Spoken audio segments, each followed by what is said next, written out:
A crack formed across the fabric of reality, silent, impossible, and glowing with power no world was prepared to understand. 28 levels beneath Cheyenne Mountain, the Stargate hung in perfect equilibrium. Its chevrons locked in sequence as a stable wormhole connected Earth to P3X774. SG-1 was 3 hours into their reconnaissance mission. The gate room hummed with the familiar pulse of an active connection, technicians monitoring energy readings that had remained consistent for years of operation. Then the wormhole exploded outward, not collapsed, not destabilized, exploded. A shockwave of blue-white energy erupted from the event horizon, throwing 2 gate technicians across the room.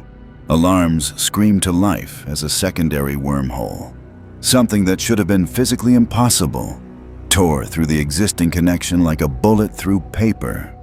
The Stargate's inner ring spun violently, chevrons unlocking and relocking in sequences no computer had programmed. "Close the iris!" General Hammond's voice boomed from the control room. But the iris wouldn't respond. Every system connected to the gate had gone haywire, screens filling with corrupted data that looked almost like mathematical equations. Equations that bent and twisted in ways that violated known physics. Through the chaos of light and sound, something fell through the gate. Not walked, not stepped, fell. A man crashed onto the metal ramp, rolling with trained precision before slamming into the base of the event horizon. He wore strange combat gear, red, white, and blue fabric reinforced with armor plating that looked simultaneously archaic and advanced.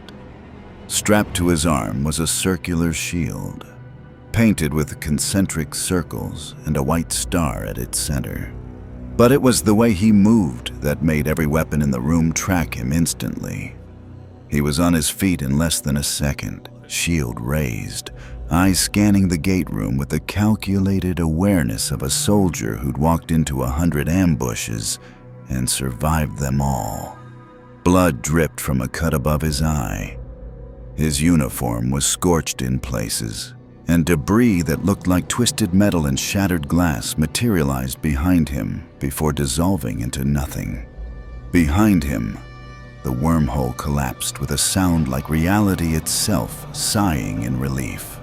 "Freeze!" 4 SFs materialized from defensive positions. MP5s trained center mass.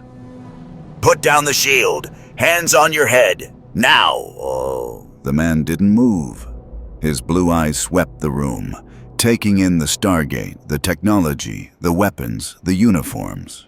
Everything about his posture screamed military training, but nothing about him matched any known Special Forces designation. "I said put it down." The lead SF's finger moved to the trigger. "Easy," the stranger said, voice calm despite the 24 guns aimed at his chest. "I don't know where I am, but I'm not your enemy." He had an American accent, northeastern, maybe Brooklyn. His hands remained visible, but the shield stayed exactly where it was. Though I'm guessing pointing all those weapons at someone who just fell through, whatever that was, might be a bit of an overreaction. "Gate room secure," a technician reported.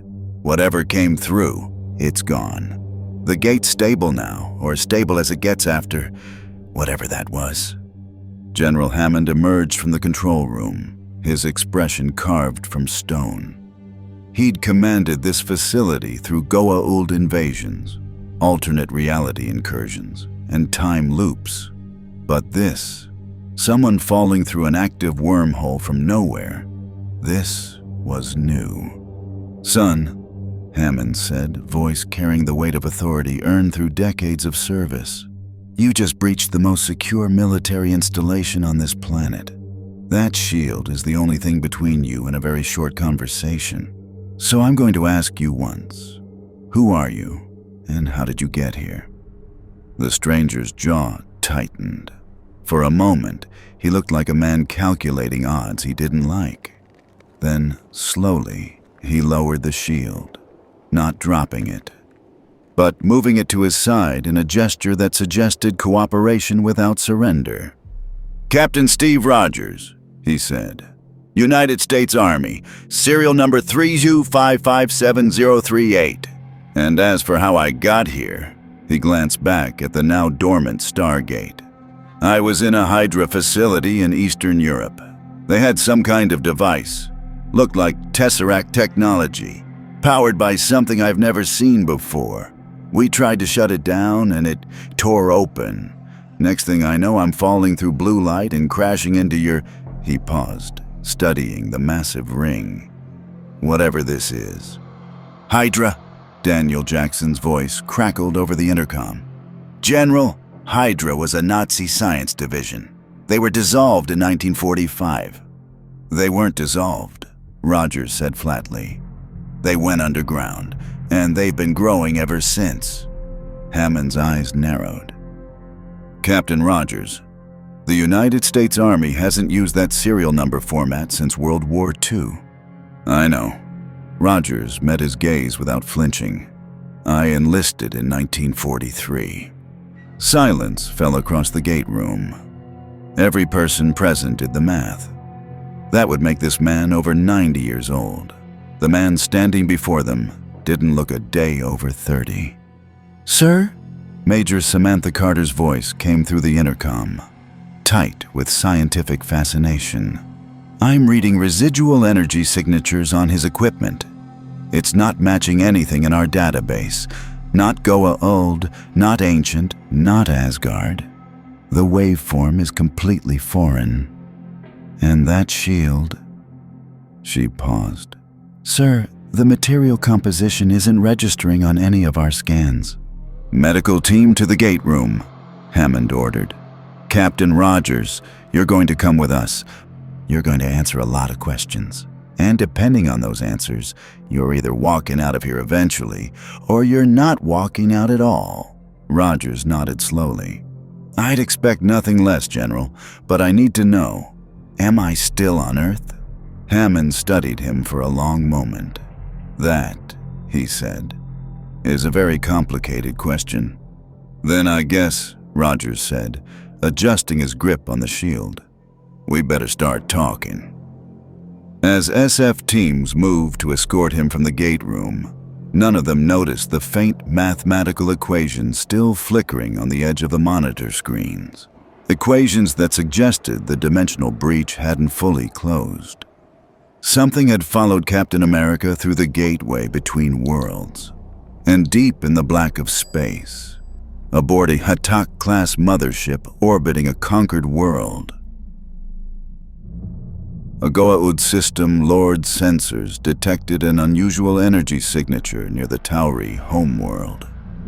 Baal smiled with golden eyes. "If you want to see more universe crossovers, hit subscribe and comment which character or world you want to see collide next." The interrogation of Steve Rogers was about to become far more complicated than anyone at Stargate Command could possibly imagine. The interrogation room was built for hostile extraterrestrials, reinforced walls, biometric locks, and enough surveillance equipment to record a Goa'uld's eye glow from 6 different angles. Steve Rogers sat calmly in a metal chair, his shield placed deliberately on the table between him and the empty seats across from him. He hadn't touched the water they'd provided. Old habits. Medical had cleared him. No Goa'uld symbiote. No Naquata in his bloodstream. No alien technology embedded in his body. Just impossibly dense muscle tissue, a cardiovascular system that operated at peak efficiency, and a healing factor that had already closed the cut above his eye during the 15-minute scan. Dr. Janet Fraser had pulled General Hammond aside with 3 words that changed everything. "He's not lying." Now Hammond sat across from Rogers, flanked by Jack O'Neill and Daniel Jackson. Samantha Carter monitored from the observation room, analyzing every word for inconsistencies. TLS stood by the door, silent and observant, his symbiote pouch rippling slightly beneath his shirt. "Let's try this again," O'Neill said, leaning back with calculated casualness. "You're a 90-year-old super soldier from an alternate Earth who fell through a Nazi doomsday device and landed in our gate room. Do I have that about right?" "Not alternate," Rogers corrected. "Same Earth, different timeline, reality. I don't know your terminology." His eyes moved to Daniel. "You mentioned Hydra was dissolved in 1945. In my world, that's what everyone believed too, including me, until I woke up 70 years later and found out they'd infiltrated S.H.I.E.L.D. "S.H.I.E.L.D.?" Daniel asked, pushing his glasses up. "Strategic Homeland Intervention, Enforcement and Logistics Division. Intelligence agency, founded by..." Rogers paused, studying their faces. "By people you've probably never heard of. Howard Stark, Peggy Carter, Colonel Phillips." Hammond's expression didn't change, but O'Neill caught it. The brief flicker of recognition at one of those names. "Captain Rogers," Hammond said slowly, "I'm going to show you something. If what you're saying is true, you deserve to know where you are." He nodded to Daniel, who pulled out a tablet and slid it across the table. Rogers picked it up. The screen showed Earth from orbit, but the image panned to reveal a massive ring-shaped structure floating in space, surrounded by scaffolding and construction equipment. "That's impossible," Rogers said quietly. "It gets better," O'Neill added. "That's not even the weird part." Daniel pulled up another image, the Stargate itself, covered in symbols that predated known human civilization. This device was built over 50 million years ago by a race called the Ancients. It creates stable wormholes between planets across the galaxy. We've been using it to explore other worlds for 7 years. Rogers looked up sharply. "Other worlds?" "About 100 so far," O'Neill confirmed. "Most of them populated by humans who were kidnapped from Earth thousands of years ago by parasitic aliens calling themselves gods. The Goa'uld." Teal'c spoke for the first time, his voice deep and resonant. "They are false gods who enslave millions through fear and technology. For a century, I served the System Lord Apophis as his first prime. Now I fight to free my people from their tyranny." Rogers studied Teal'c carefully. The gold emblem on his forehead, the strength in his stance, the weight of conviction in his words. He'd spent enough time with soldiers to recognize a warrior who'd changed sides for the right reasons. "You're telling me," Rogers said slowly, "that humanity is facing an empire of false gods who enslave entire populations across multiple planets. And you're fighting a secret war to stop them." "More or less," O'Neill said, "though war is generous. Mostly it's us trying not to get killed while we figure out how to level the playing field." "How many of these Goa'uld are there?" "Dozens of system lords," Daniel said. "Hundreds of lesser Goa'uld. Millions of Jaffa warriors, humans implanted with infant Goa'uld that grant them enhanced strength and longevity in exchange for absolute loyalty." Rogers set down the tablet. "I've spent my entire life fighting tyrants. First the Nazis, then Hydra, then an alien invasion in New York." He caught their expressions. "Long story, but gods enslaving humanity?" His jaw tightened. "That's exactly the kind of fight I signed up for." "Whoa, hold on, Captain America," O'Neill said. "First, we need to figure out what brought you here. Carter says the energy signature from your arrival is still fluctuating. Whatever opened that door might not be closed." "Captain America?" Rogers looked puzzled. "The whole star-spangled outfit kind of gives it away." O'Neill gestured at Rogers' uniform. "Plus the shield. Which, by the way, Carter is losing her mind over. She says it's absorbing and redirecting energy in ways that shouldn't be possible." "Vibranium," Rogers said. Strongest metal on Earth. Or my Earth, anyway. Not in our database, Daniel muttered, making notes. A sharp knock interrupted them. Carter entered, tablet in hand and urgency in her eyes. General, we have a problem. I've been analyzing the energy readings from the gate room. The dimensional breach didn't collapse cleanly. There's a residual signature creating microscopic fluctuations in the wormhole buffer. In English, Major, Hammond said. Someone could track it, Carter said bluntly. If they have the right technology, they could trace the energy signature back to Earth, and based on the power levels involved. She pulled up a star map showing multiple Hatak signatures across the galaxy. If the Goa'uld detected it, we might have just announced our position to every system lord within sensor range. The room went cold. How long? Hammond asked. Unknown, sir. Could be hours, could be days, but we need to assume alarms shrieked to life. Red lights bathed the corridor outside. Unscheduled off-world activation. A technician's voice boomed over speakers. They ran for the control room. Through the observation windows, the Stargate roared to life. Chevrons locking in rapid sequence. The iris slammed shut just as the wormhole stabilized. Receiving IDC, the technician reported. It's SG-3, sir. They're requesting emergency medical and... He paused, face going pale. They say they're being pursued. Enemy Jaffa right behind them. Open the iris, Hammond ordered. Get medical teams ready. The iris spiraled open. SG-3 tumbled through, dragging wounded. Behind them, staff weapon fire erupted through the gate. Golden energy bolts that Carter barely deflected by closing the iris. One bolt made it through. Rogers moved on pure instinct. His shield snapped up, catching the energy blast and redirecting it into the wall with a sound like thunder. The room went silent. Everyone staring at the smoking scorch mark where the redirected blast had struck.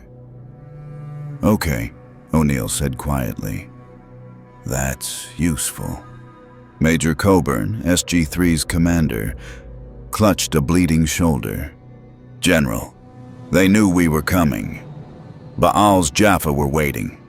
It was an ambush. He coughed, blood flecking his lips. They kept asking about the warrior with the shield. Sir, they're looking for him. Every eye in the room turned to Steve Rogers.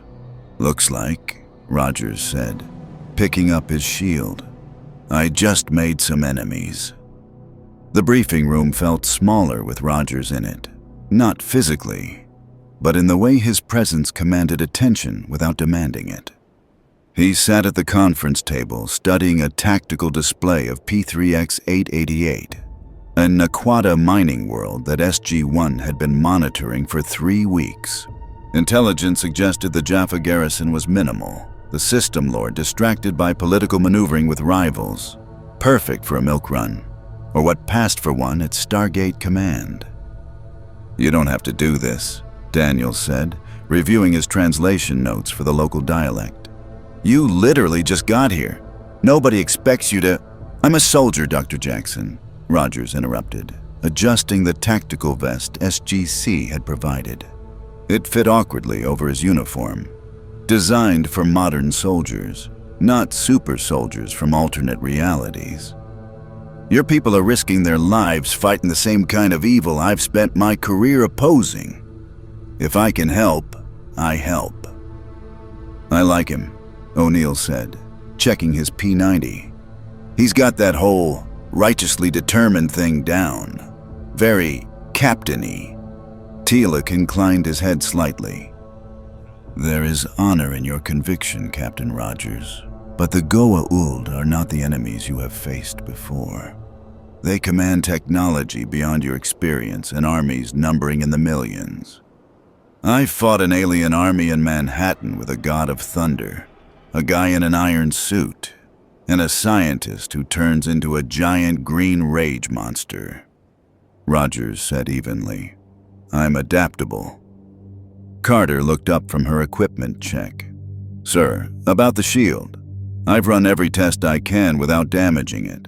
The energy absorption and redirection properties are unlike anything in our database, but we don't know how it'll interact with sustained staff weapon fire. One blast is different from 20. Rogers lifted the shield, examining it like an old friend. It's never let me down before. There's a first time for everything, O'Neill muttered. Carter, you're on point with Rogers. Keep him alive long enough to prove whether he's crazy, brave, or just crazy. 20 minutes later, they stood in the gate room as chevrons locked in sequence. The wormhole erupted outward, a controlled explosion of azure energy that still made Rogers' instincts scream wrong at a fundamental level. This wasn't the chaotic tear that had brought him here. This was precise, calculated, a doorway carved through space itself. I've jumped out of planes without a parachute, Rogers said quietly. Why does this feel worse? Because you can't punch a wormhole, O'Neill replied, stepping through the event horizon and vanishing. Rogers followed. The sensation defied description, like being stretched across infinite distance and compressed into a single point simultaneously. For one impossible instant. He existed everywhere and nowhere.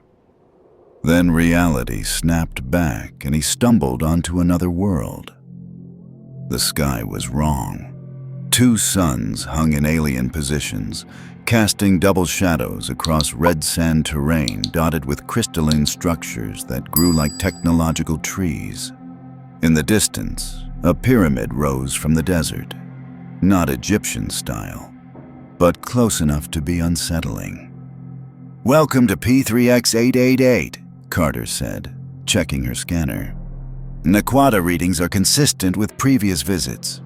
Jaffa patrol schedules suggest we have 4 hours before, Staff weapon fire erupted from the rocks. Rogers' shield came up automatically, catching 3 golden energy bolts that splashed across vibranium in cascading waves of heat and light. The impacts drove him back 2 steps, more force than the single shot in the gate room, but the shield held.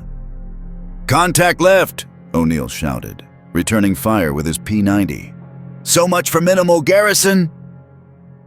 Jaffa warriors poured from concealed positions. 20, 30, more emerging from underground bunkers. They wore segmented armor painted in the colors of their god, each carrying a staff weapon that split open to reveal crystalline energy chambers. Their faces were hidden behind ornate helmets, shaped like serpent heads. Fall back to the gate, Carter ordered, laying down suppressing fire. Rogers didn't fall back. He moved forward.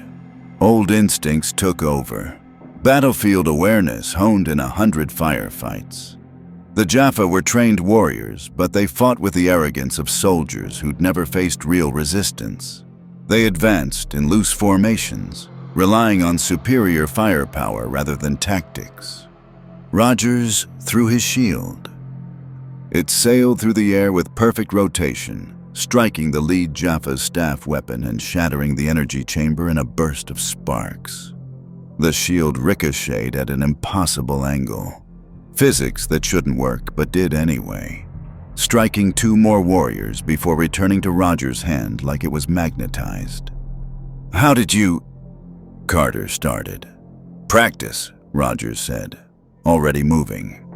He closed the distance to the Jaffa line before they could adjust, shield-absorbing staff blasts as he crashed into their formation. A spinning strike with the shield's edge took down 1 warrior. A perfectly placed punch, enhanced strength meeting alien armor, dropped another, but there were too many. A staff blast caught him in the side, spinning him around. The armor SGC provided absorbed some of the impact, but pain exploded across his ribs. Another blast grazed his shoulder. He went down on 1 knee, shield up, as energy bolts hammered his position from 3 directions. Rogers! O'Neill's P90 chattered, dropping the Jaffa on Rogers' left. Teal'c's staff weapon boomed, its deeper tone distinguishing it from the enemy weapons. Daniel laid down fire from behind a crystal formation, surprisingly accurate for an archaeologist. Carter appeared at Rogers' side, helping him up. "We need to move. Now!" They ran for the gate as more Jaffa emerged from the pyramid. Carter dialed Earth, fingers flying across the DHD as staff blasts carved molten gouges in the stone around them. The wormhole exploded into existence. "Go, go, go, go!" O'Neill shouted. Rogers turned, shield raised, covering their retreat. Staff blasts hammered into vibranium, each impact singing a different note. Through the energy barrage, he saw them, not just soldiers following orders, but people, enhanced warriors with alien larvae in their bodies, fighting for gods who didn't care if they lived or died. He'd seen soldiers used as tools before. It never got easier. A Jaffa broke from cover, charging Rogers with staff weapon raised for a killing blow. No time to throw the shield. Rogers stepped inside the warrior's reach, deflected the staff, and delivered a punch that cracked armor plating. The Jaffa collapsed. "Rogers!" Carter grabbed his arm. "Through the gate!" They dove through the event horizon together, blue light swallowing them whole. They materialized in the gate room, tumbling down the ramp as the wormhole collapsed behind them. Alarms were already silent. SG-1's emergency return protocols fully activated. Medical teams rushed forward. Rogers sat up slowly, checking his ribs where the staff blast had hit. Bruised, maybe cracked, but already healing faster than any normal human. He looked at his shield. Not a scratch, not a dent. Vibranium had met alien energy weapons and won. "So," O'Neill said, breathing hard, "still think you're adaptable?" Rogers stood, offering his hand to Carter. "I think," he said, meeting O'Neill's eyes, "I just learned that aliens bleed the same as anyone else." In the observation room, General Hammond watched footage of the engagement, watched Rogers throw that shield with impossible precision, watched him fight an alien army without hesitation.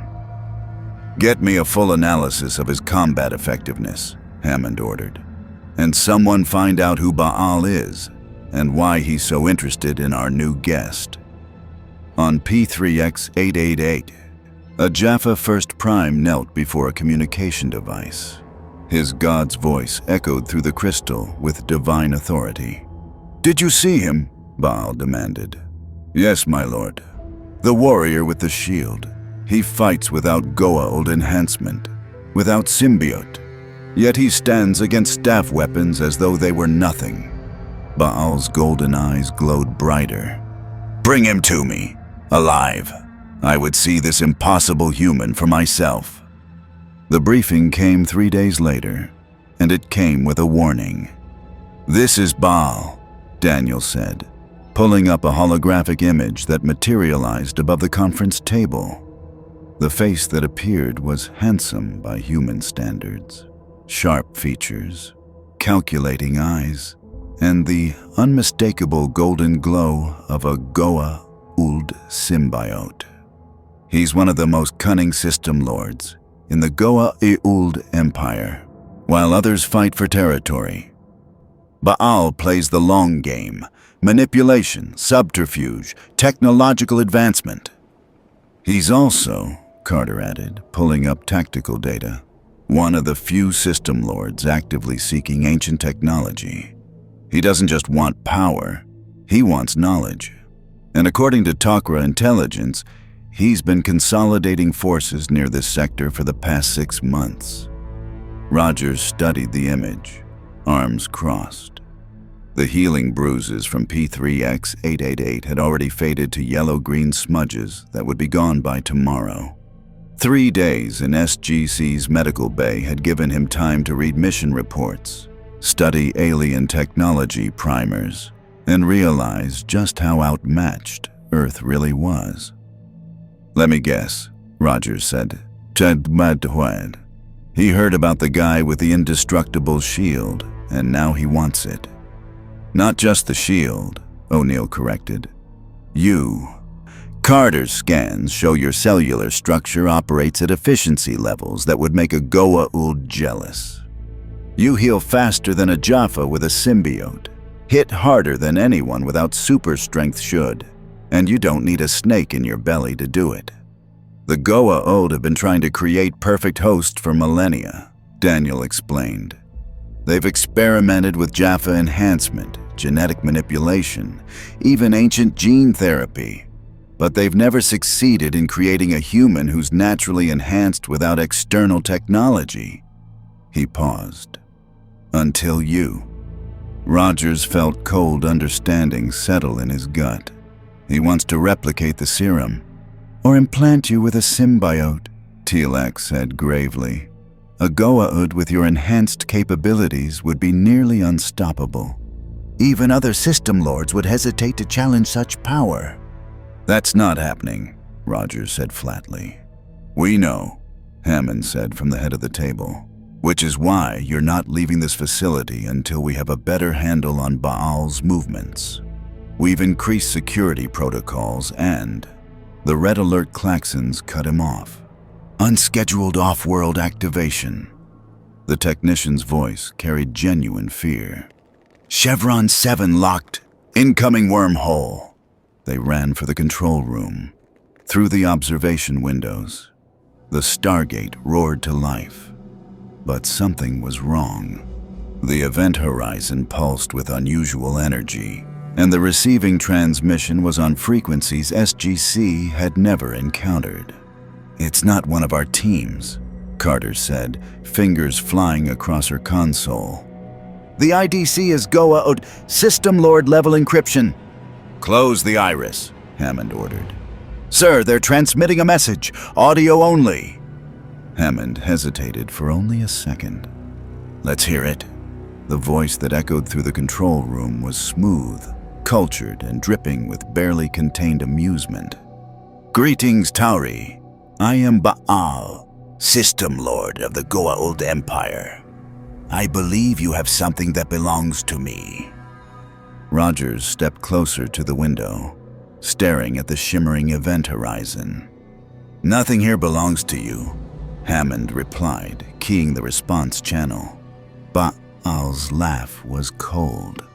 The warrior with the shield, the impossible human who fights without a god's blessing. My Jaffa have spoken of him, a soldier who deflects staff weapons as if they were children's toys. Surely you understand that such a curiosity cannot be ignored. He's a person, not a curiosity, Rogers said, leaning toward the microphone. And I don't belong to anyone. Silence. Then, the warrior speaks. Tell me, human, what god do you serve? Which system lord has granted you such power? None. I serve my country and the people who can't defend themselves. Fascinating. Baal's voice carried genuine interest. You claim independence, yet you possess abilities beyond mortal humans. This serum you carry in your blood. Tell me, how was it created? What technology granted you such gifts? That's classified, Hammond cut in. Of course it is. Baal's tone shifted, amusement fading into something harder. Then let me make my position clear. I am transmitting from my flagship in orbit, above P2X338, a world populated by 10,000 humans who were relocated there by my predecessor 3 centuries ago. Farmers, families, children. Carter's fingers flew across her keyboard. Sir, I'm detecting a Hatak signature in orbit above P2X338. Weapon systems are charging. I will give you 1 Earth week, Baal continued. Send me the warrior with the shield, along with complete medical data on his enhancement, and these humans will live. Refuse, and I will demonstrate what happens to those who defy the will of a god. You son of a... O'Neill started. 7 days, Baal interrupted. After that, their blood is on your hands. The wormhole collapsed. The control room erupted into controlled chaos. Carter pulled up tactical data on P2X338. Daniel accessed cultural records. Teal'c stood silent, jaw clenched, hands balled into fists. Rogers spoke into the noise. "Send me." Everyone stopped. "Absolutely not," Hammond said immediately. "General, he's going to kill 10,000 people, and if we send you, he'll kill them anyway after he's extracted what he wants from you," O'Neill snapped. "That's how these guys operate. We don't negotiate with false gods." "Then what's your plan?" Rogers demanded. "You said yourself you're outmatched. One ship, one system lord, 10,000 hostages, unless you have some magic weapon I don't know about." "Actually," Carter said slowly, looking up from her console, "we might have something. It's risky, probably insane, but..." She pulled up schematics for modified Teltok cargo ships and ancient ring transporter technology. "If we could get close enough to Baal's Hatak, we could ring aboard a strike team, sabotage the weapon systems from inside." "That's suicide," O'Neill said. "Baal's flagship will have hundreds of Jaffa shield generators and sensor arrays that'll detect us before we get within transport range." "Not if he's distracted," Rogers sighed, understanding dawning. "Not if he thinks he's getting what he wants." "You want to use yourself as bait," Teal'c observed. "I want to save 10,000 people," Rogers corrected. "And if that means walking into a trap, then that's what I do. But I don't go alone, and I don't go unarmed." He looked at Hammond. "General, I've run suicide missions before. The key to surviving them is making sure they're not actually suicidal." Hammond studied Rogers for a long moment. This impossible soldier from another world who'd been here less than a week and was already willing to die for people he'd never met. "Major Carter," Hammond said finally, "start working on your insane plan. Colonel O'Neill, assemble a strike team. Teal'c, I want every piece of intelligence we have on Baal's flagship." He turned to Rogers. "Captain, you're going to need training, real training, staff weapons, ring transporters, Hatak schematics. You have 6 days to become an expert on Goa'uld technology." "Yes, sir," Rogers said. "And Captain?" Hammond's expression was granite. "We don't leave people behind. Whatever happens up there, you come home. Understood?" Rogers allowed himself a small smile. "Understood." As the team dispersed to prepare, Daniel pulled Rogers aside. "You know this is exactly what Baal wants, right? You walking into his hands." "I know," Rogers said. "But I also know something he doesn't." "What's that?" Rogers picked up his shield. "I've been underestimated before."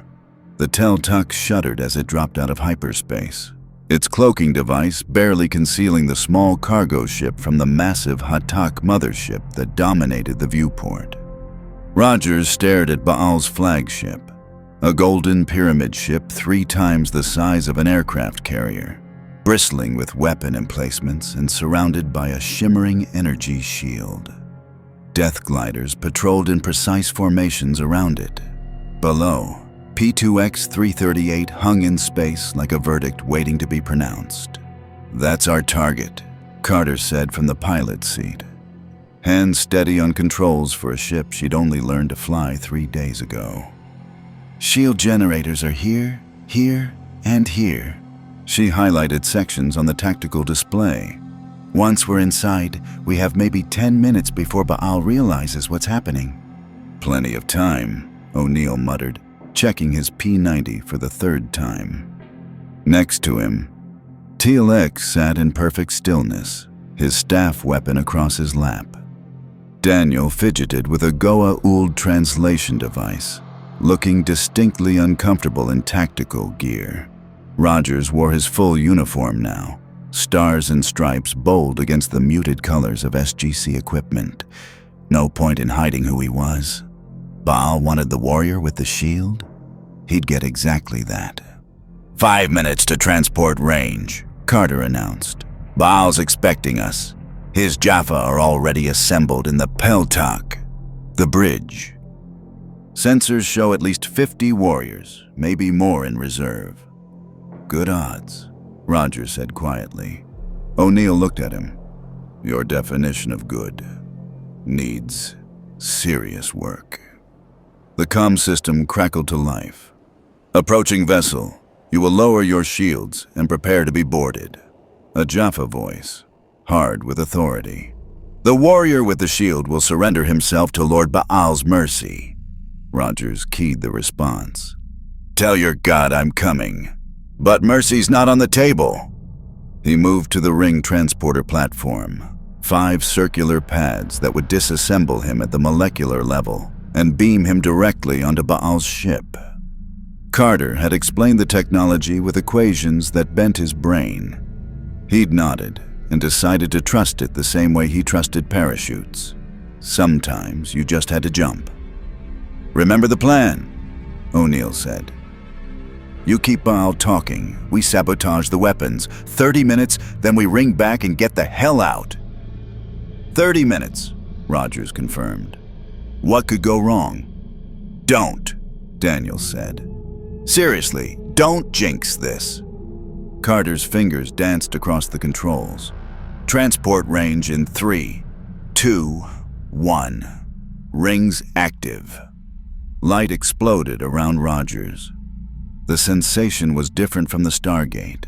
Faster, sharper, reality disassembling and reassembling in the span of a heartbeat. Then he was standing in Baal's Peltak, surrounded by 50 Jaffa warriors with staff weapons aimed at his chest. The throne room was a monument to ego, gold everywhere, holographic displays showing conquered worlds, and at the center, Baal himself. The System Lord rose from his throne, golden eyes glowing as he studied Rogers like a specimen. At last, Baal said, descending the steps with predatory grace. The impossible human delivers himself to me. Tell me, warrior, do you have a death wish, or are you simply foolish? Rogers stood his ground, shield at his side. I'm here to discuss terms. You release the hostages, and we'll talk about whatever scientific curiosity you have. Baal laughed, a sound that echoed off metal walls. You misunderstand your position. You are aboard my ship, surrounded by my Jaffa, light years from any hope of rescue. You have no leverage. I have this, Rogers said, raising the shield. You want to know how it works. You want to know what makes me different. Kill me, and you get a corpse. Those questions die with me. I have sarcophagi that can resurrect the dead, Baal countered. I have technology that can extract memories from brain tissue. What makes you think death protects your secrets? Because you wouldn't be talking to me if torture and resurrection were reliable, Rogers shot back. You're cunning. You play the long game. You want me cooperative, not broken, so let's cooperate. Baal's eyes narrowed. Then he smiled. You are more intelligent than I expected. Very well. A demonstration of trust. He gestured, and a holographic display materialized, showing P2X338. The hostages live, for now. In exchange, you will submit to examination. My scientists will study your blood, your cellular structure, the source of your enhancement. Non-invasive scans only, Rogers negotiated. I stay conscious. I keep the shield. Unacceptable. You will surrender all weapons, and Rogers threw the shield. It sailed across the Peltak, ricocheted off 3 support columns, shattered a holographic projector, and returned to his hand before a single Jaffa could fire. The message was clear.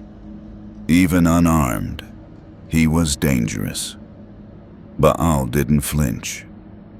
Impressive, but theatrical displays will not.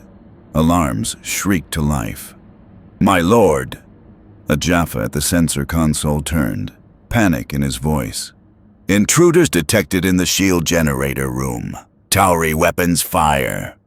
Goa'uld's expression shifted from amusement to cold fury in an instant. "You brought others." "I'm a soldier, not an idiot," Rogers said. "You wanted to see what I could do? Watch." He moved. The nearest Jaffa raised his staff weapon, but Rogers' shield caught him in the chest, sending him sprawling. Rogers caught a second staff mid-swing, yanked it from the warrior's hands, and used it as a club to clear space. Energy blasts filled the air. He deflected two with the shield, ducked a third, and threw the staff weapon like a spear into the chest of a Jaffa, taking aim at his back. "Seize him!" Goa'uld roared. 30 Jaffa converged. Rogers fought like a whirlwind, shield blocking, striking, deflecting staff blasts in controlled bursts. But they were trained warriors, enhanced by their symbiotes, and there were too many. A staff blast caught his leg. Another grazed his shoulder. He went down on one knee. A Jaffa slammed into him from behind, driving him to the deck. Others piled on, pinning his arms. His shield was torn from his grip and thrown across the peltok. Goa'uld walked slowly forward, golden eyes blazing. "You are bold, warrior, but boldness without power is merely suicide." He gestured, and Jaffa hauled Rogers to his feet, arms locked behind him. "Your friends are already dead. My guards have sealed the shield generator room, and now..." He reached out, fingers stopping inches from Rogers' face. "Now, I will see what makes you special." Goa'uld's hand pressed against Rogers' forehead. Golden light erupted from his eyes, and Rogers felt something alien trying to force its way into his mind. Probing, searching, violating. The Goa'uld hand device, a torture tool disguised as technology. Pain exploded through every nerve. Rogers gritted his teeth, refusing to scream. He'd endured Hydra experimentation, alien interrogation, torture designed by minds that understood suffering. He wouldn't break for a false god. "Fascinating," Goa'uld whispered, increasing the power. "Your mind resists. Your body heals even as I damage it. Tell me, warrior, how long can you endure?" Through the pain, Rogers saw movement. His shield, lying across the peltok, 20 feet away. Might as well be a mile. Then the ship shuddered. Explosions rippled through the Hatak superstructure. The lights flickered. Goa'uld stumbled, the hand device's connection breaking. Through the viewport, one of the shield generators erupted in a cascade of sparks. "Report!" Goa'uld snarled. "Shield generators offline. Weapon systems compromised. The Tauri, they're destroying everything." O'Neill's voice crackled over every speaker in the ship. "Hey, Goa'uld, remember us? We're the cavalry. And by the way, your security sucks." The explosion that tore through Goa'uld's ship bought Rogers 3 seconds of chaos. He used them well. The Jaffa holding him loosened their grip as the deck lurched. Rogers twisted, broke free, and dove for his shield as staff weapon fire erupted behind him.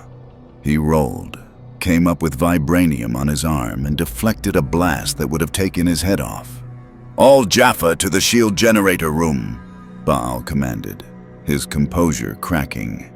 "Kill the intruders. Bring me the warrior alive." 20 Jaffa rushed for the exits. Rogers didn't give them the chance. He hurled the shield through the peltok's main support column, the one Carter had identified in the schematics. Vibranium met alien metal alloy in a shower of sparks. The column buckled. Rogers caught the returning shield and ran. The corridors of a Hatak were labyrinthine nightmares, identical passages lined with gold, every turn looking like the last. But Carter had drilled him on the layout. Left, right, straight through the ring transport chamber. Down 3 levels to where O'Neill and Tealas would be fighting their way out. Staff blasts chased him, carving molten scars in the walls. He skidded around a corner and came face to face with 10 Jaffa blocking the corridor in formation, staff weapons already firing. No room to maneuver, no cover, just a narrow passage and overwhelming firepower. Rogers raised his shield and charged. Energy blasts hammered vibranium in a continuous barrage, each impact driving him back a step. His arm went numb from the sustained force.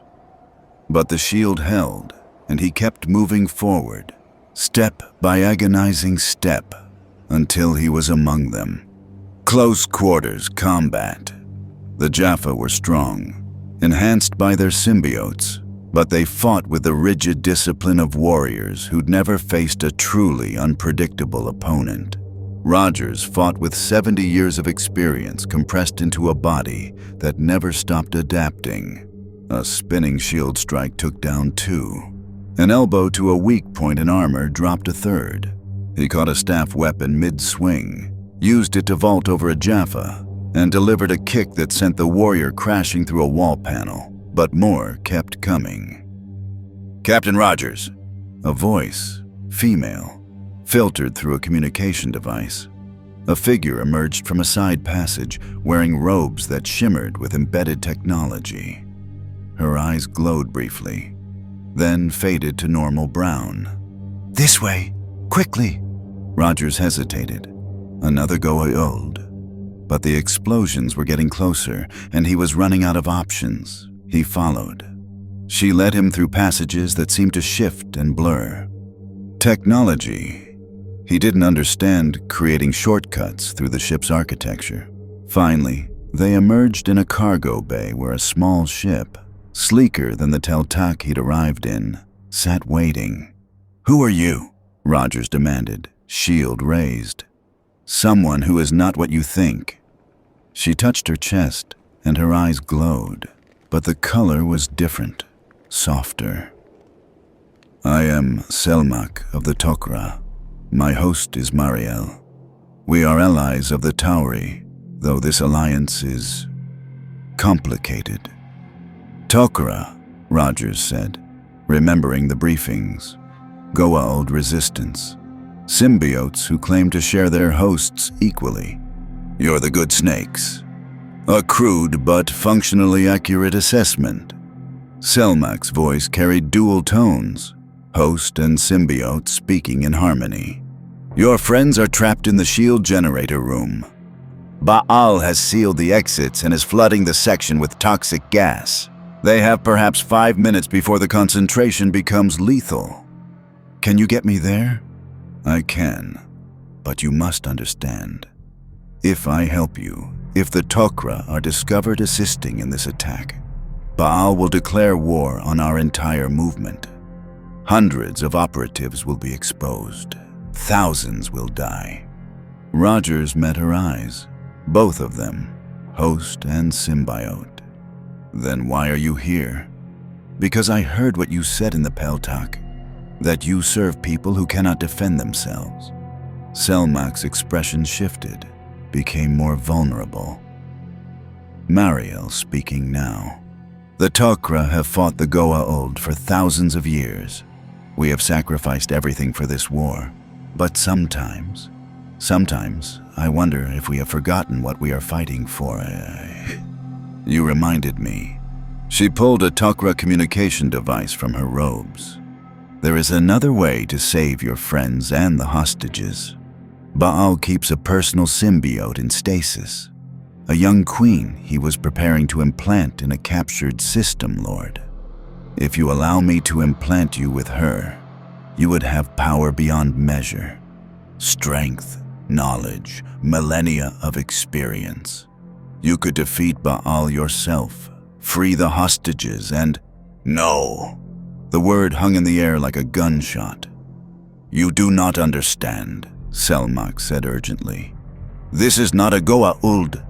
This queen was raised by the Tok'ra.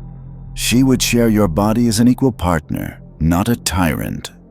With her power and your enhancement— I said no. Roger's voice was steel. I've seen what happens when people try to enhance me beyond what I am. I fought creatures that thought they could control others for the greater good. I won't become what I'm fighting against, even if you promise it's different this time. Mariel's face, the human side, showed pain. Then your friends will die. The hostages will die, and Baal will continue his reign unchallenged. There's always another way, Rogers said, even if I can't see it yet. Your idealism will get you killed, Selmak said, dual voices heavy with resignation. But I suppose that is why you are worth saving. She activated the communication device. The shield generator room has emergency override panels. If you can reach the main control console, you can unlock the doors remotely, but you will have to go through Baal's throne room to get there. Where is he now? Searching for you. He has taken your earlier attack personally, a grim smile. Go do not handle humiliation well. Rogers checked his shield. Dents from staff weapons, scorch marks from energy blasts, but still intact. Still ready. Then let's give him something worse than humiliation. Selmak studied him for a long moment. The Tok'ra have a saying, Tek Mat. It means, I die free. We have a saying too, Rogers replied. I can do this all day. You are either the bravest human I have ever met or the most foolish. People keep telling me that. Rogers moved to the cargo bay exit. How do I get to the throne room? Selmak pulled up a holographic schematic. Follow this route. You will face at least 30 Jaffa, possibly more. Baal himself will be waiting. And Captain— She paused. If you survive this, know that your refusal today, your unwillingness to compromise who you are even to gain power, it may have saved more than just your soul. Rogers didn't fully understand what she meant, but he nodded and ran into the corridor, shield ready, heading straight into the heart of a Goa'uld mothership to face a false god who commanded armies. Behind him, Selmak watched him go. Then she activated her communication device, speaking in frequencies only Tok'ra could hear. This is Selmak. I have witnessed something extraordinary. The Tauri warrior refused symbiosis, refused power itself, to remain true to his principles. Perhaps there is hope for this galaxy after all. The control room was 3 levels up and crawling with Jaffa. Rogers moved through maintenance shafts Carter had identified in the briefings. Narrow passages designed for repair drones, not super soldiers. His shoulders scraped metal with every movement, but it kept him off the main corridors where Baal's warriors hunted in packs. He emerged in an equipment bay, rolled behind a cargo container, and assessed. 8 Jaffa guarded the entrance to the control center. Beyond them, consoles glowed with alien symbols, and somewhere in that system was the override that would free his team. No time for subtlety. Rogers threw his shield at the support beam above the Jaffa position. Vibranium sheared through metal, and a section of ceiling crashed down, scattering the warriors. He was among them before they recovered, shield-blocking staff blasts, his free hand delivering strikes that dropped Jaffa in their tracks. One warrior got close, swinging his staff weapon like a quarterstaff. Rogers caught it, twisted, and used the warrior's momentum to throw him into 2 others. A staff blast grazed his shoulder. Pain flared hot, but he pushed through, reaching the control console as the last Jaffa fell. The interface was incomprehensible. Alien glyphs scrolled across crystalline displays, and nothing responded to touch the way Earth technology did. "Daniel," Rogers muttered, remembering the archaeologist's crash course in Goa'uld language. "You said the override symbol looked like a bird with 3 wings." There, he pressed it. Nothing happened. Or was it 4 wings? He tried another symbol. Alarms shrieked louder. Red light flooded the control room, and a voice, Baal's voice, boomed through every speaker. "Clever, warrior, but you activated the wrong system. Allow me to show you what happens to those who defy gods." The view screen activated, showing the shield generator room. O'Neill, Carter, Daniel, and Teals were pinned behind makeshift barricades, gas filling the chamber in visible clouds. Carter had rigged a makeshift filter over her face. The others were coughing, movement slowing. They had minutes at most. Roger's hand hovered over the console, dozens of symbols, any one of which could seal his team's fate. He closed his eyes, remembering Selmac's route through the ship, the way the corridors connected, the logic of Goa'uld design that mirrored their hierarchical thinking. Control from the top down, override from the center out. He pressed 3 symbols in sequence. The doors to the shield generator room hissed open. Through the view screen, he watched O'Neill stumble out, dragging Daniel. Carter and Teal AZ provided covering fire, their weapons cutting down the Jaffa who'd been waiting to rush in. They were alive, hurt but alive. "Captain Rogers," Baal's voice was silk over razors. "You continue to impress and infuriate. But your friend's survival is temporary. I have dispatched my personal guard, 200 Jaffa, led by my first Prime Tanith. They will hunt your team through every corridor until they are captured or dead. And you..." The view screen shifted, showing Roger's location. "You, I will face personally." The doors to the control room sealed shut. Locking mechanisms engaged with heavy finality. Rogers turned to find Baal standing in the center of the room, flanked by 12 Jaffa in ornate armor, the personal guard that hadn't been dispatched. These warriors were different from the others. Older, scarred, eyes that had seen 1,000 battles. "Just you and me," Rogers said, shield ready.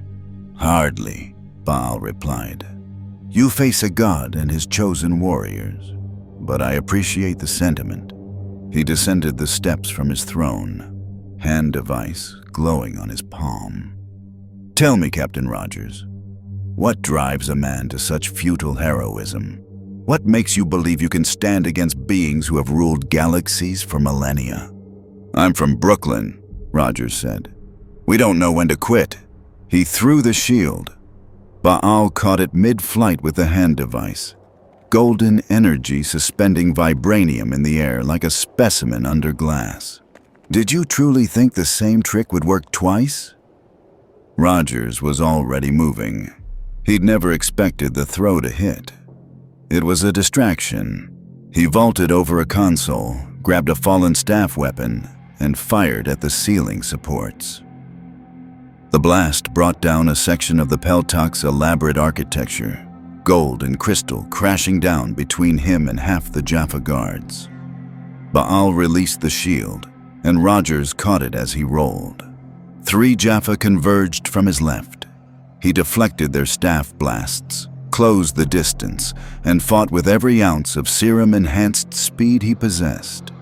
But these weren't ordinary Jaffa. They adapted to his tactics, coordinating their attacks with the precision of warriors who'd trained together for decades. A staff weapon slammed into his ribs. Another caught his leg. He went down hard, shield barely deflecting a killing blow aimed at his throat. "Enough," Baal commanded. The remaining Jaffa stepped back as their god approached. "You fight well, warrior. Better than any human I have faced, but you cannot win. Not here. Not against me." The hand device activated. and agony tore through Roger's nervous system. Every muscle seized. His vision went white with pain, but he'd felt pain before, when they'd injected him with the serum, when he'd crashed the Valkyrie into the ice, when he'd woken up 70 years later to find everyone he loved gone.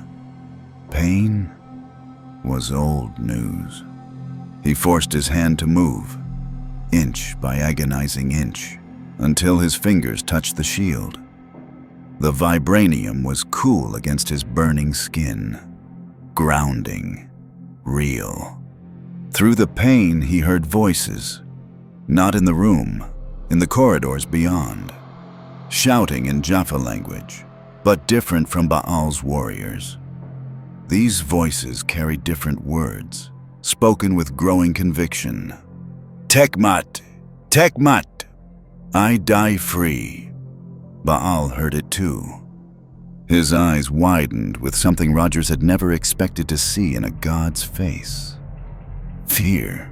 The doors exploded inward, not from weapon fire, but torn from their hinges by sheer force. Through the smoke stepped Jaffa warriors, dozens of them, but their armor bore no system lord markings. Their faces were uncovered, and in their eyes burned something more powerful than larval symbiotes. Rebellion. Tanith is dead, the lead Jaffa announced, his voice resonating through the Peltak. Killed by his own warriors who no longer serve false gods. The Shova Tielek has shown us the truth. And now this human who defies you without symbiote, without technology, with nothing but courage. He shows us what it means to be free. You dare? Baal's hand device blazed brighter, but Rogers saw the calculation behind his eyes. One god against 100 rebels who no longer believed. We dare, the Jaffa said simply. He raised his staff weapon, not at Rogers, but at Baal. In the name of the champion without a god, we claim our freedom. Baal's expression twisted with rage. Then you will all die. The Peltak erupted into chaos. Rebel Jaffa clashed with loyalists in brutal close combat. Staff weapons roared. Bodies fell. And in the center of it all, Baal's hand device blazed with killing light, cutting down rebels 3 at a time. Rogers forced himself to his feet. Every nerve still screamed from the torture, but the serum was already healing, already pushing back the damage. He raised his shield and charged toward Baal through the carnage. This time, when he threw the shield, it wasn't at Baal. It was at the throne, the ornate seat from which the System Lord had commanded his empire. Vibranium smashed through alien metal and circuitry, destroying centuries of accumulated technology and authority in a single devastating impact. The message was clear to every Jaffa in the room. Gods could bleed, thrones could break, and freedom was worth dying for. The rebel Jaffa bought Rogers 15 seconds before Baal's hand device cut through their ranks like a scythe through wheat. Golden energy tore through warriors who'd served gods their entire lives, who'd finally found the courage to say no, only to die for it in the place they'd sworn to serve. Rogers wouldn't let their sacrifice be meaningless. He caught his shield and sprinted for the Peltak's main controls, where Baal stood amidst the carnage, hand device blazing. The System Lord turned, golden eyes locking onto Rogers with hatred refined over millennia. You have cost me everything, Baal roared. The hand device flared. An invisible force slammed into Rogers like a freight train. He flew backward, crashed through a console, and tasted blood. My Jaffa turn against me. My ship tears itself apart. And for what? For a primitive human who doesn't understand the mercy I showed by offering quick deaths. Rogers stood, ribs screaming protest. That's the difference between us. You think mercy is choosing how people die. I think it's giving them a reason to live. Philosopher! Ooh! Baal's voice cracked with rage. You speak of philosophy while my empire burns! The Peltok doors burst open again. But this time, it wasn't rebels. It was worse. Men in black tactical gear poured through, human, but wrong. Their weapons were a hybrid of Earth and Goa'uld technology, and their movements carried the precision of operators who'd been enhanced beyond normal human limits. Leading them was a man in a suit, graying hair, and cold eyes that assessed Rogers like an asset to be acquired. Colonel Frank Simmons of the NID. Secure the target, Simmons ordered. Use non-lethal force. The serum remains our primary objective. You've got to be kidding me, Rogers muttered. Baal laughed, genuine, unhinged laughter. Magnificent. Even your own kind seeks to betray you.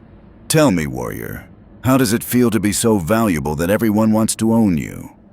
The NID operatives opened fire with Goa'uld stun weapons. Rogers deflected 2 shots with his shield, but the third caught him in the chest. Electricity arced through his enhanced nervous system, and he went down on one knee, muscles spasming. Containment field now, Simmons barked.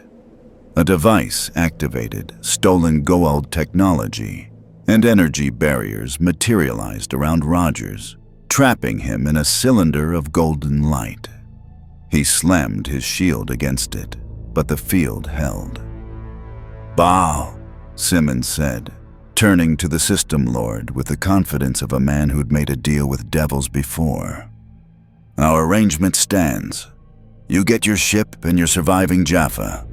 We get Rogers and full access to his biological enhancements. Earth stays off your target list for 5 years. Arrangement?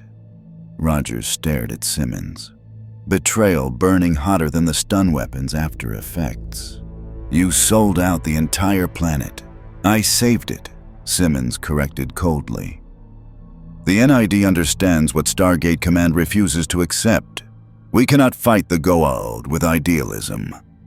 We need power, real power. And you, Captain Rogers, are the key to creating an army that can actually defend Earth. By becoming like them, Rogers gestured to Baal. By enslaving people to save them. By being practical, Simmons replied. SGC plays by rules that will get us all killed. The NID does what's necessary. Baal studied the exchange with calculating eyes. Your species fascinates me. You turn on each other even while facing extinction. It is almost Goa'uld. He looked at Simmons. Very well. Take your prize. But know this, the moment your usefulness ends, your NID will learn what happens to those who bargain with gods. Simmons smiled. I'll take my chances. The containment field began to compress, forcing Rogers to his knees. Through the energy barrier, he could see the rebel Jaffa, those still alive, being rounded up by loyalists and NID operatives working in concert. Everything he'd fought for, everyone who'd believed in the possibility of freedom, being crushed by an alliance between false gods and compromised humans. Then the ship shuddered. Sir, an NID operative called out. We have incoming Teltok cargo ship coming in fast. The view screen activated, showing a familiar vessel on approach vector, and standing at its pilot console, visible through the canopy, was Jack O'Neill with a very specific expression that Rogers had learned meant trouble was coming. O'Neill's voice crackled over every speaker. Hey Simmons, this is Colonel Jack O'Neill, United States Air Force, and you are under arrest for treason, unauthorized use of alien technology, and generally being a massive pain in my ass. Also, you really need to learn to check if your stolen Goa'uld containment fields have remote override codes. The energy barrier around Rogers flickered. Carter now! O'Neill shouted. The containment field collapsed. Rogers moved on pure instinct. Shield up, charging through surprised NID operatives before they could react. He crashed into their formation like a human battering ram, sending modified weapons flying. Simmons drew a Zat gun, another stolen Goa'uld weapon. All units, lethal force authorized. The Peltuck became a three-way firefight. NID operatives with Goa'uld weapons, Baal's remaining Jaffa with staff weapons, and Rogers, armed with nothing but a shield, an absolute refusal to be owned by anyone. He threw the shield at an NID operative lining up a shot on the rebel Jaffa leader. Vibranium struck the weapon, sending it spinning away. The shield ricocheted off two support columns. Rogers had mapped every angle in the Peltuck during the earlier fight, and returned to his hand as staff weapon fire filled the space he'd just occupied. "This is absurd," Baal snarled, hand device blazing. He cut down 3 NID operatives with casual violence. "My ship, my Jaffa, my prize." "None of it was ever yours," Rogers said, deflecting a staff blast toward an NID position. "That's what you never understood. People aren't property." The Teltuck's weapons opened fire, hammering the Hatak's internal structure. Explosions rippled through the Peltuck. The view screen shattered. Atmosphere began venting through hull breaches as emergency force fields struggled to compensate. "We need to go," Carter's voice through Rogers' radio. They'd given him an earpiece during mission prep. "The whole ship's coming apart. Ring transporters active in 30 seconds. Rogers looked at the rebel Jaffa, still fighting despite being outnumbered. "I'm not leaving them. Already on it." That was TLC. "All Jaffa who wish freedom, to me. The Tauri offer sanctuary." The rebels didn't hesitate. They fought their way toward Telik's position as ring transporters activated throughout the ship. Carter must have overridden every platform simultaneously. Simmons saw his prize slipping away. "Shoot Rogers! Shoot him now!" But the NID operatives were already falling back, their hybrid weapons no match for the combination of super soldier, rebel Jaffa, and precision covering fire from SG-1. Simmons himself stumbled toward an escape route, his suit torn, his cold confidence shattered. Baal stood alone on his throne platform, surrounded by ruin. His ship was dying. His Jaffa had turned or fled. His alliance with the Tuari faction had collapsed, and the warrior with the shield stood defiant, having torn apart everything the System Lord had built. "This isn't over," Baal hissed, golden eyes blazing with promise of vengeance. "I will hunt you across galaxies. I will turn every world against you. I will—" Yeah, O'Neill's voice interrupted. "Big, scary threats. We've heard them before. Rogers, rings are up. Let's go." White light enveloped Rogers as the ring transporter activated. The last thing he saw was Baal's face, twisted with an emotion gods rarely experienced.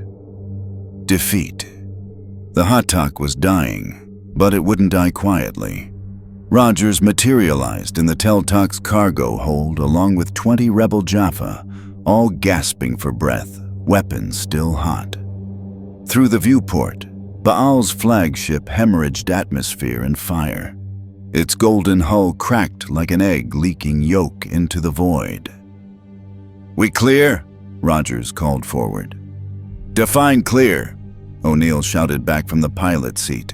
"We've got death gliders on our tail. The Hatak's about to blow and, oh great, Baal just activated his hyperspace drive." "He's running?" Daniel asked, incredulous. "Worse," Carter said, fingers flying across alien controls. "He's not running. He's repositioning.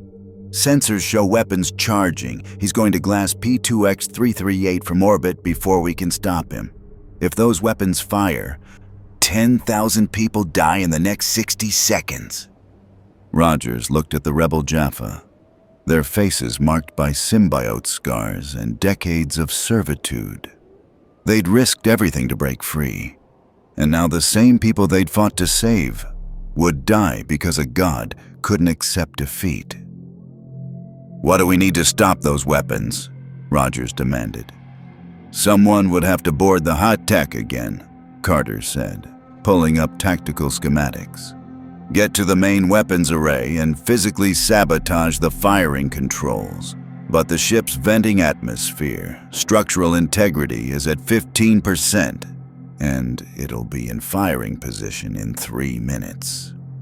So basically suicide, O'Neill summarized. I'll go, Rogers said. Absolutely not, O'Neill shot back. We just spent the last hour extracting you from that death trap. Jack. Teal'c's voice cut through the argument. Captain Rogers speaks with honor. The Jaffa who freed themselves did so because they saw courage without enhancement, strength without gods. If he stays behind while they flee to safety, that truth becomes a lie. The rebel Jaffa leader, his name was Ragnar, Rogers had learned, stepped forward. The Sholva speaks truth. We did not rebel to hide behind the champion without a god. We rebelled to stand with him. He turned to his warriors. Who among you will see this through? Every Jaffa raised their weapon. Rogers felt something shift in his chest, the same feeling he'd had on the bridge in Brooklyn when a grenade landed near his feet, the same feeling in the Valkyrie's cockpit as ice claimed the windshield. Purpose. The kind that made death acceptable if it meant others lived. Carter, Rogers said quietly, can you get me and these Jaffa onto that ship? Her hand hesitated over the controls. The ring transporters are damaged. I can route emergency power, but it'll be one way. You'd have maybe 10 minutes before the ship tears apart, and no way to ring back. Then we make them count. Rogers looked at Ragnar. Your people ready? We are Jaffa, Ragnar replied. We were born ready. We simply forgot for a time. Damn it, O'Neill muttered. Then louder. Fine, but you're taking extra C4, and Carter's going to remote pilot this Teltac to your position for extraction. You get one shot at this, Rogers. One. Story of my life, Rogers said. Carter locked in the transport coordinates, targeting the weapons array. It's a zero-gravity section. Hull breach killed life support. You'll have vacuum, no atmosphere, and about 50 very angry Jaffa who didn't evacuate. Piece of cake, Rogers said, checking his shield one last time. The vibranium was scorched, dented in places that shouldn't be possible, but it was still intact. Still his. The rebel Jaffa formed up around him, checking staff weapons and armor seals. These warriors had fought for false gods their entire lives. Now, they'd fight for something real.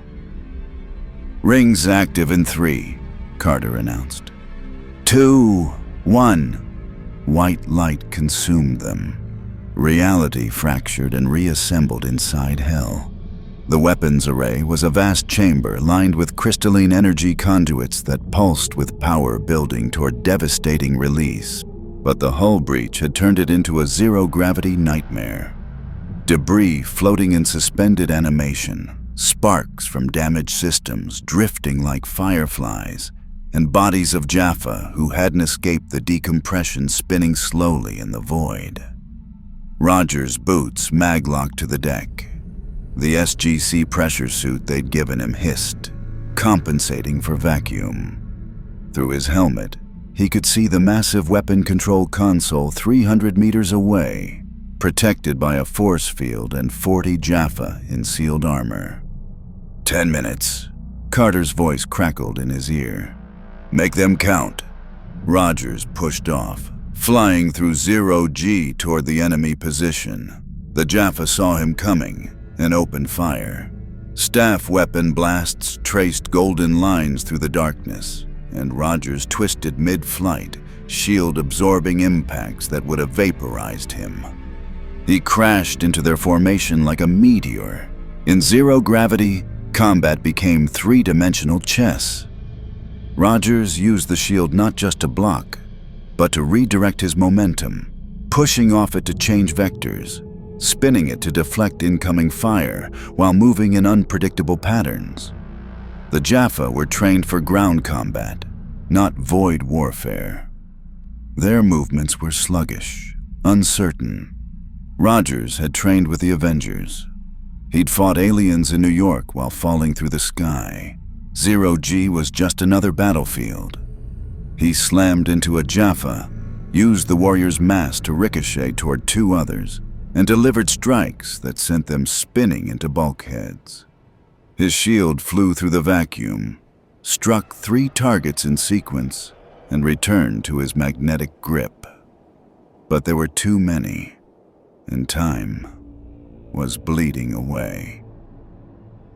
Rachnor and his rebels crashed into the fight from another vector, staff weapons roaring silently in vacuum. The battle became chaos. Jaffa against Jaffa, rebel against loyalist, all of it playing out in the eerie silence of space as the ship continued tearing itself apart around them. Rogers reached the weapons console. The force field shimmered, impenetrable. Carter's voice. 7 minutes. Baal's locked the controls. I can't override from here. Rogers studied the console, then the massive crystalline conduits feeding it power. He'd seen enough alien technology to understand the basic principle. Disrupt the power source. Disrupt the system. He threw his shield at the main conduit. Vibranium met alien crystal in a collision that shouldn't have been possible. The conduit cracked, and energy began bleeding out in cascading waves. The force field flickered. Rogers didn't wait. He dove through the dying field, grabbed the control console, and started smashing. His enhanced strength tore through crystalline interfaces designed to withstand Goa'uld tantrums. Sparks erupted, visible even in vacuum as escaping atmosphere ignited. "Weapons offline!" Carter's voice carried relief. "But, oh no, Rogers, the conduit you hit is overloading. The whole weapons array is going to blow." "How long?" 3 minutes, maybe less. Rogers looked at Rachnor and the surviving rebels. 8 of them left. 8 Jaffa who'd chosen freedom over servitude, who'd followed a stranger into certain death because he represented something their gods never could. Hope. "Carter, lock onto these Jaffa. Get them out now." "What about you?" O'Neill demanded. "I'll be right behind you," Rogers lied.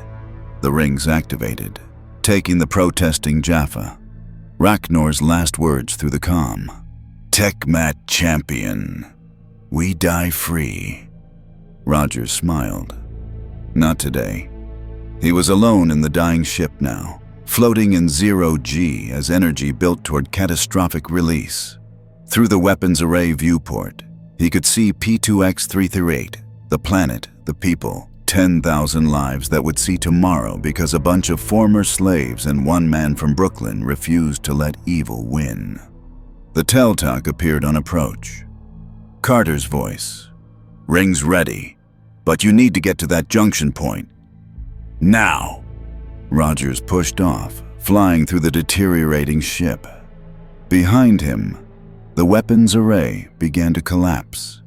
Energy overload consuming everything. The conduit explosion chased him through corridors, a wall of destruction eating reality. He reached the junction point.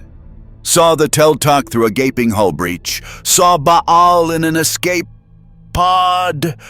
Golden eyes fixed on him with eternal hatred. The rings activated.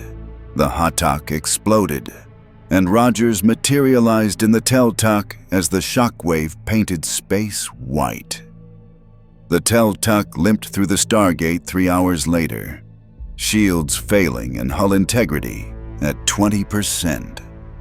The wormhole spat them into SGC's gate room where medical teams and armed SF units waited for whatever came through. What came through was a cargo ship full of exhausted warriors. A super soldier who looked like he'd gone 10 rounds with a god and the beginnings of something the Goa'uld Empire had never seen before. Revolution. Rogers sat in the infirmary while Dr. Fraser examined injuries that were already healing. Cracked ribs from Baal's hand device, mending. Dislocated shoulder from zero-G combat, relocated. Burns from staff weapon fire, fading to pink skin that would be pristine by morning. Your cellular regeneration is remarkable, Fraser said, scanning with technology that still looked alien to Rogers' eyes. Whatever this serum did to you, it's keeping you alive through situations that would kill anyone else. Yeah, Rogers said quietly. That's what it does. Through the infirmary window, he could see the rebel Jaffa being processed, not as prisoners, but as refugees. Ragnar stood with Teal AC, both warriors bearing the marks of slavery on their foreheads, both having chosen a harder path toward freedom. General Hammond entered, looking older than he had a week ago. Captain Rogers, hell of a first mission. Yes, sir. You destroyed a System Lord's flagship, inspired a Jaffa rebellion, exposed a rogue NID operation, and saved 10,000 civilians. Hammond pulled up a chair. The Joint Chiefs are having collective heart attacks trying to figure out what to do with you. Am I under arrest, sir? Hammond actually smiled. Son, you just did what we've been trying to do for 7 years, put a crack in the Goa'uld Empire. You're a lot of things, but a prisoner isn't one of them. O'Neill appeared in the doorway. Though we would appreciate it if you'd stick around. Turns out having a super soldier who can go toe-to-toe with false gods is kinda useful. Jack, Daniel said, following him in. You can't just recruit him. Why not? He fits right in. Crazy brave, questionable survival instincts, looks good in tactical gear. Colonel, Carter interrupted, tablet in hand. We're getting reports from the Tok'ra. The story of what happened on Baal's ship is spreading. Jaffa across a dozen worlds are talking about the champion without a god, who fought a System Lord and won. It's more than talk, Teal'c added, entering with Ragnar. I have received communications from 3 rebel cells. They wish to know if the warrior with the shield is real, or simply another Goa'uld deception. He is real, Ragnar said, his voice carrying the weight of witnessed truth. I watched him face Baal with nothing but courage and that shield. I watched him refuse the power of symbiosis to remain true to himself. I watched him risk his life not for glory or dominance, but because 10,000 humans he had never met deserved to live. He looked at Rogers. That is not a god. That is something the Goa'uld can never understand. A man who serves something greater than himself. The room fell silent. Rogers stood, feeling the weight of those words. He'd been here less than 2 weeks. He'd stumbled through a dimensional rift into a universe at war, where humanity faced extinction from false gods commanding impossible technology. He should have been overwhelmed, lost, desperate to find a way home. Instead, he'd found a new fight, a new mission. I don't know how to get back to my Earth, Rogers said quietly. Maybe I never will, but I know what's happening here. I've seen what the Goa'uld do, the slavery, the tyranny, the way they crush anything that dares to stand up. I've fought that kind of evil before, in different forms, and I'll keep fighting it until I can't anymore. So you're staying? Daniel asked. Rogers looked at his shield, battered, scorched, but unbroken. Then at the people around him. A sarcastic colonel who led from the front. A brilliant scientist who solved impossible problems. An archaeologist who believed knowledge could save lives. A warrior who'd betrayed his god to stand with slaves. A general who valued honor over politics. A team. Yeah, Rogers said. I'm staying. O'Neill extended his hand. Welcome to the most classified, underfunded, overstressed military operation in human history. We fight aliens, prevent apocalypses, and occasionally blow up pyramid ships. The pay is terrible. The mortality rate is terrifying. And the coffee is somehow worse than both. Rogers shook his hand. Sounds like home. 3 weeks later. The briefing room was packed. Not just SG-1, but SG-3, SG-5, and a dozen other teams that formed the backbone of Earth's defense against the stars. On the view screen, a star map showed something unprecedented. Jaffa rebellions. Dozens of them. Worlds rising up. System lords losing control. The Goa'uld Empire fracturing from within. It's chaos out there, Hammond said. But it's the kind of chaos that might actually work in our favor. The Tok'ra report that several system lords have pulled forces back to secure their home territories. Baal himself hasn't been seen since the Hatak incident. Rumors suggest he's rebuilding in secret. And the rebel Jaffa? Rogers asked. Tielek activated another display. They call themselves the Free Jaffa Nation. 300,000 warriors across 20 worlds have declared independence from the Goa'uld. They lack resources, technology, and unified leadership. But they have something more valuable. He looked at Rogers. They have hope and a symbol. The image showed crude drawings on cave walls, graffiti on pyramid ships, banners carried into battle, all depicting the same thing. A warrior with a circular shield, standing against the gods. They're calling you Kel Shah, Ragnar explained. In the old Jaffa language, it means he who stands. The Goa'uld claimed that title for themselves, beings who stood above all others. But you have given it new meaning. You stand not above us, but with us. Rogers studied the images, feeling the weight of responsibility settle on his shoulders. It was familiar, the same weight he'd felt when they'd given him the serum, when they'd handed him the shield, when they'd made him the symbol of something larger than himself. They want to meet you, Hammond said. The Free Jaffa leaders. They're proposing a summit on the Alpha site, neutral ground. They want Earth support, and they want to see if the champion without a god is willing to help them build a future without chains. When? Rogers asked. 2 days. Rogers looked at his team, because that's what they were now. SG-1 had made room for him, and somehow this super soldier from another Earth fit with these warriors who stepped through holes in space to defend humanity. Then I guess, Rogers said, picking up his shield, we've got work to do. O'Neill grinned. See? I told you he'd fit right in. As they filed out to prepare, Daniel hung back. You know this won't be easy, right? The Jaffa have been slaves for thousands of years. Breaking that conditioning, building a new society, it could take decades. Generations.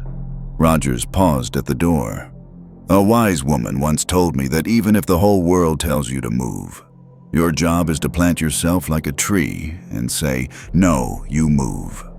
He looked at the star map, at the spreading rebellion. These Jaffa are planting themselves. The least I can do is stand with them. Who said that? Daniel asked. Rogers smiled, thinking of a world he might never see again. Of a woman named Peggy who'd believed in a scrawny kid from Brooklyn when no one else did. Someone who believed in doing the right thing, even when it was impossible. Through the gate room windows, technicians prepared for the next mission. Another world.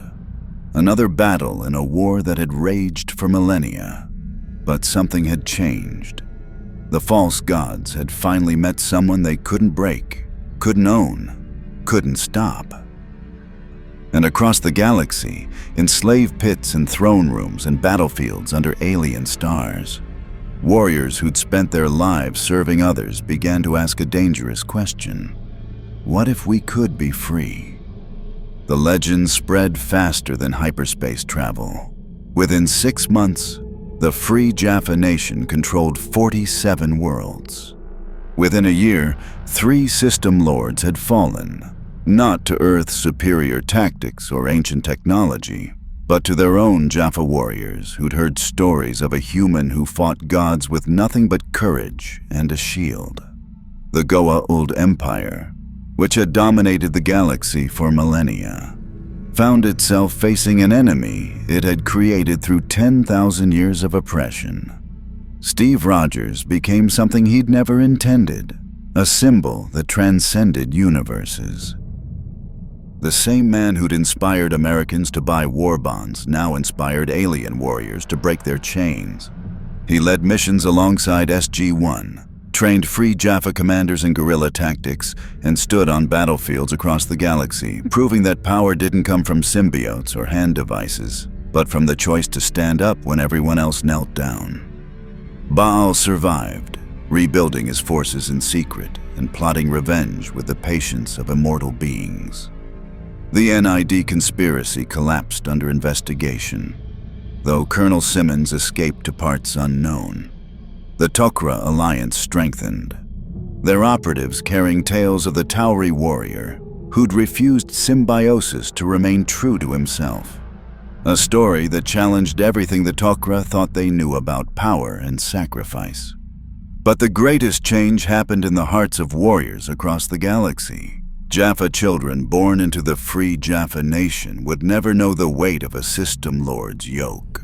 They would grow up in a universe where gods could bleed, where courage mattered more than technology, and where a man from Brooklyn proved that sometimes the greatest power is simply refusing to surrender.